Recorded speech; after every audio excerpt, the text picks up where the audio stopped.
আমি যদি আপনাকে বলি আপনি আন্দোলনের সময় কেন নামেননি, আপনি কেন ঘরে বসেছিলেন? সব শিক্ষার্থী তো আন্দোলন নামে নাই, নামছি তো আমরা। বেশিরভাগ স্টুডেন্ট ঢাকার ভিতরে যারা স্টুডেন্ট ছিল এরা নেমেছে। আপনি কি নেমেছিলেন তখন বলেন? এখন আপনার মতো এরকম অনেকে তো সাংবাদিক ঘরে বসেছিল, আমরা তো নেমেছি। এখন যারা যারা এই কথা বলতেছে তাদের আপনি জরিপ করেন, তারা দেখেন তারা ঘরে বসে পড়াশোনা করছে, আমরা তো পড়তে পারি নাই। কারণ যখন আমরা দেখছি যে বাংলাদেশের ভিতরে এরকম একটা ভয়াবহ একটা পরিস্থিতি চলতেছে, আমরা তো ঘরে বসে থাকতে পারি না, তখন তো আমাদের অবশ্যই মাঠে নামতে হবে। তো তখন আমরা তাদের পাশে দাঁড়াইছি। তখন পাশে দাঁড়াতে যে আমাদের প্রায় 2 মাস সময় লেগে গেছে। আমাদের 1 মাস আমাদের আন্দোলনে চলে গেছে, আর 1 মাস আমার দেশ সংস্কার ট্রাফিকের কাজে বিভিন্ন কাজে আমরা হেল্প করে সময় চলে গেছে। তো ওই সময়টাকে আমাদের ফিরিয়ে দেবেন না? পরীক্ষার 1 মাস আগে কারা আন্দোলন করবে একটু বলেন? আমরা তো তাদের পক্ষে নামছি। আমি তো আপনি কতবার বলবো, আপনি আপনার চ্যানেল থেকে জরিপ করেন, সেখানে যদি দেখেন যে 1% স্টুডেন্ট বেশি ভোট দেয় নাই যে পরীক্ষাটা পিছাক, তখন আপনি আমাদের আইসা 100টা প্রশ্ন জিজ্ঞাসা করবেন, সেই প্রশ্ন অনুকূল। এখন কেউই তো চায় না ভাইয়া, পরীক্ষা মাত্র বাকি আছে আর 7 দিন। আমার পরীক্ষা আর মাত্র 26 তারিখে, আমি আজকে নামছি আপনাদের কাছে বলার জন্য, জানার জন্য। এখন সবাই যারা পারতেছে না, সবাই তো সুযোগ সময় বা এটা হয়ে ওঠে না। আমরা তো সবার পক্ষে, হ্যাঁ সবাই এক, সবাই যদি এক না হতো তাহলে সবাই তো ওটা ভোট দিত না। এখন পিছিয়ে বন্যা হয়েছে, বন্যার সময় আমরা ত্রাণ দিতে আমরা সেই অনেক দূর দূরান্তে গেছি, এটা আপনারা অনেকেই জানেন। তখন আমরা কিন্তু ছাড়া কিন্তু কেউই বের হয়নি, ঠিক আছে, আমরা শিক্ষার্থীরা বের হয়েছি।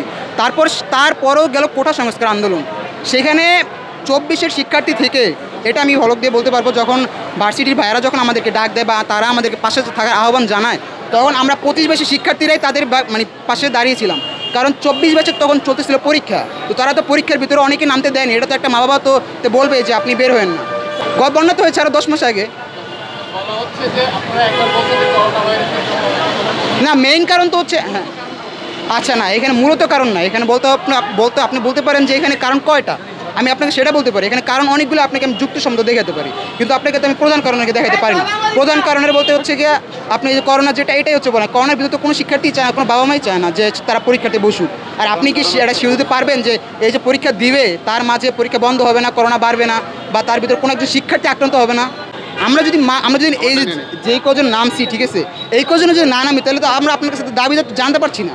আমাদের তো আপনাদের কাছে তো দাবিটা তো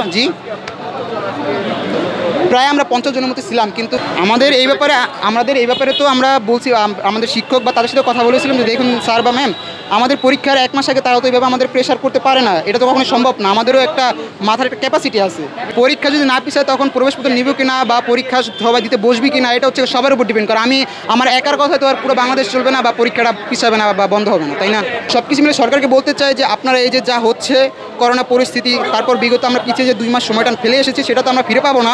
কিন্তু আপনারা সব কিছু বিবেচনা করে, এমনকি যে করোনার যে একটা ডেইলি প্রতিদিনই দেখছি, গতকালকে 25 জন ছিল, একজন মারা গেছে, তার আগের দিনে 26 জন ধরা পড়ছে, একজন মারা গেছে। তো দেখতেছি এটা কমার কোনো নামগন্ধ না, আর এটা ধরা খুবই মুশকিল, কারণ আগেরটা থেকে এটার ভ্যারিয়েন্ট একটু ভিন্ন রকমের। তো এইখানে আমরা বলবো সরকারকে যে আপনারা বিষয়টা নিয়ে একটু ভেবেচিন্তে আমাদের সিদ্ধান্তটা জানান। অনেক শিক্ষার্থী আছে যে তারা পরীক্ষা পিছাতে চায়। আমার মনে হয় যে 90% বা 70% 80% শিক্ষার্থী চায় পরীক্ষা একটু পিছাক। তার ভিতরে যদি করোনা পরিস্থিতি যদি ভালো হয় তো ভালো, আর যদি না হয় তাহলে তখন তারা আরও ভালোভাবে পরিস্থিতিটা মানে লকডাউন দিবেন বা যা ইচ্ছা তাদের মনে হয়। কিন্তু আমার এখন মনে হয় তাদের সব কিছু বিবেচনা করে পরীক্ষা একটু পিছালে অনেক ভালো হয় শিক্ষার্থীর পক্ষ থেকে।